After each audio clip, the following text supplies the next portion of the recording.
Hello तो नाज़रीन, अस्सलाम वालेकुम।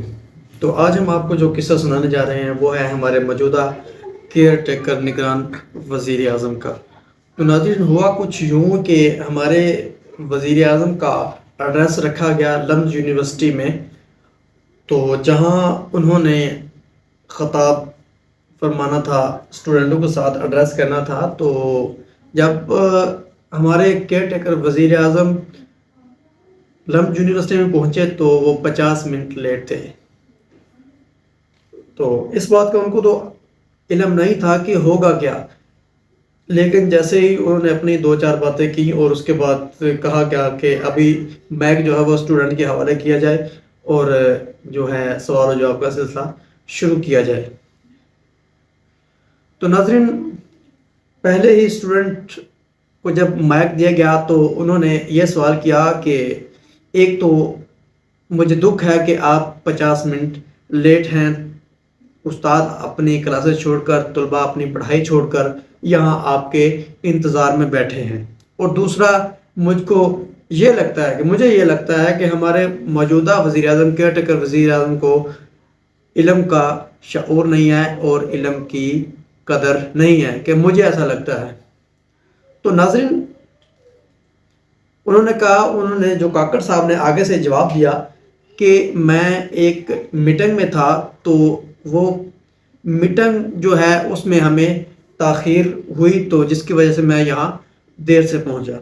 तो स्टूडेंट ने आगे से जवाब दिया कि काकड़ साहब, जो आपकी मीटिंग्स है उनकी वजह से आपका यहाँ लेट आना कोई समझ नहीं आता।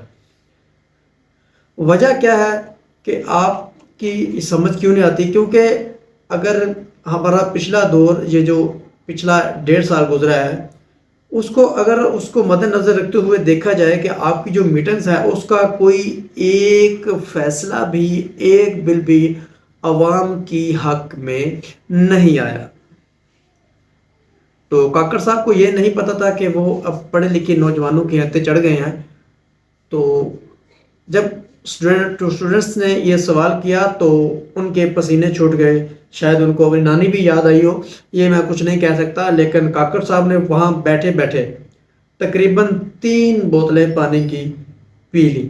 जैसे ही सवाल हुआ, काकड़ साहब ने पहली बोतल का ढक्कन लूज किया और पानी पीना शुरू कर दिया। तो ऐसे आमतौर पर होता नहीं है, क्योंकि आजकल मौसम भी बहुत चेंज हो चुका है। कि ये वही यूथ है काकड़ साहब जिनके लिए आपने कहा था तो क्या। नाजरीन, आपको याद होगा कि जब ये काकड़ साहब आए हैं तो महंगाई को एकदम से ऊपर की तरफ, ग्राफ जो है महंगाई का बहुत ऊपर तरफ चला गया था। तो तब जब खबर काकड़ साहब के प्रेस कॉन्फ्रेंस में पहुंचाई गई कि लोग भी अब जो हैं वो बहुत तेज़ी से बाहर की तरफ जा रहे हैं, कि जो पासपोर्ट्स ऑफिस है उनके बाहर रश ख़त्म नहीं होता, तो काकड़ साहब ने आगे से जवाब दिया तो क्या। किसी से मैं पूछूं, कहते हैं जी लोग मुल्क छोड़ के जा रहे हैं। तो क्या हो गया अगर मुल्क लोग छोड़ के जा रहे हैं? तो याद रखिए, ये वही यूथ है जिसके बारे में आपने कहा था तो क्या। तो जब आपके पास बर्दाश्त का हौसला ना हो तो आप अपने ऐसे बयान देने से भी गुरेज किया करें। तो अगर जिस मीटिंग्स में अवाम के हक में कोई बात नहीं होती, वो मीटिंग्स अवाम के सामने बयान करने में भी गुरेज किया करें। क्योंकि असल जमहूरियत और असल ताकत अवाम ही होती है। अगर आप अवाम के साथ ये रवैया रखेंगे तो आपको ये सवालात आगे से फेस करना पड़ेंगे जो अवाम अपने दिलों में दबाए बैठी है। तो इसीलिए कोई भी अभी जो, ना हमारे मौजूदा आर्मी चीफ, ना ये जो बड़े बड़े हमारे ऊपर लीडर्स बैठे हैं, ये ना आप अवाम का सामना नहीं कर सकते। वो सामना क्यों नहीं कर सकते? कि आपने अवाम के हक में कोई भी फैसला नहीं किया। तो आप अवाम को क्या सुना रहे हैं कि वो मीटिंग में था जिसकी वजह से लेट हो गया? उस मीटिंग का अवाम को क्या फ़ायदा? नाजरीन, ये जो काकड़ साहब के साथ अभी हुआ, ये तो एक बहुत ही मामूली वाक़या है। अगर ये अवाम में निकले तो अवाम का जो गम और गुस्सा है وہ انہوں نے دیکھ لیا ہے. کیوں؟ انہوں نے عوام کا غم و غصہ کس طرح دیکھا ہے کہ انہوں نے موجودہ سروے کروایا. یہ جو ابھی نواز شریف صاحب کو باہر سے لایا گیا ڈیل کے ذریعے، یہ میں نہیں کہتا، یہ بیرونی انٹرنیشنل میڈیا یہ کہہ رہا ہے کہ نواز شریف $3 ارب کی عاصم منیر سے ڈیل کر کے پاکستان میں آیا ہے. پاکستان دنیا کا ایسا اکلوتا دیش ہے جہاں وقت سے پہلے پردھان منتری کی کرسی بدل جاتی ہے اور چناؤ سے پہلے فیصلہ کہ اگلا دعوے دار کون ہوگا. کیونکہ جس نواز شریف کو کل تک پاکستان میں بھگوڑا بتایا جا رہا تھا وہ سینا کی آنکھوں کا تارا بن گئے. کیونکہ آج جب نواز شریف 4 سال کے بعد پاکستان لوٹے تو ان کا سواگت کچھ اس انداز میں ہوا جیسے مانو وہ کوئی جنگ جیت کر آ رہے ہیں. جو موجودہ میڈیا انٹرنیشنل ہے وہ یہ بات کہہ رہے ہیں.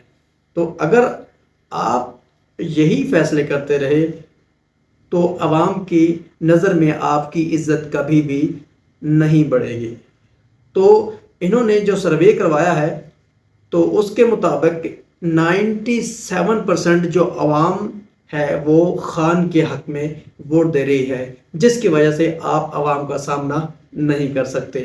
اور جیسے ہی آپ عوام کے سامنے آئے تو پھر سے اپنی میٹنگز کا رونا رو دیا کہ میں میٹنگز کی وجہ سے لیٹ ہو گیا. تو وہ بھی ابھی پڑھی لکھی یوتھ سے آپ کا پنگا پڑا ہے. یہ نہ 1971 ہے نہ 1965 ہے. جناب دیکھیں، ایک طرف تو لاہور ڈکلریشن ہو رہا ہے اور دوسری طرف جو ہے وہ کارگل کا وہ مس ایڈونچر کر کے میری پیٹھ پر چھرا گھونپا گیا. میں نے کہا امتیاز صاحب ایک دفعہ پھر آپ کا شکریہ ادا کرنا چاہتا ہوں، آپ نے مجھے بلایا. یہ باتیں تھی کچھ جو دل سے نکلی ہیں، یہ دل صرف زبان سے نہیں بلکہ دل سے نکلی ہیں.